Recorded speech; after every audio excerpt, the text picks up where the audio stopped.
In this video for VCE Algorithmics, I clarify how Dijkstra and Bellman Ford treat negative edges and cycles. The standard line is that Bellman Ford will work with negative edges, where Dijkstra may not give the correct answer. Bellman Ford will detect a negative cycle, but for both, they don't work if there is a negative cycle. We can't return a negative path because no such thing exists. We can just keep traversing all the way around and make it as small as we like. However, you might be thinking, well, in a graph with a single negative edge, why can't I just traverse that edge backwards and forwards in just the same way, and again, make my path as low as possible? So why does Bellman Ford even work if there's a single negative edge?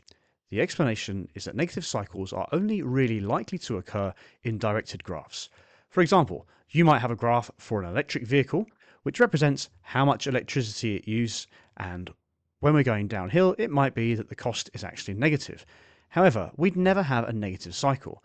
Getting to the top of that hill would use up more electricity than could be gained by going down the hill because of the inefficiency of parts and because we can't have a perpetual motion machine.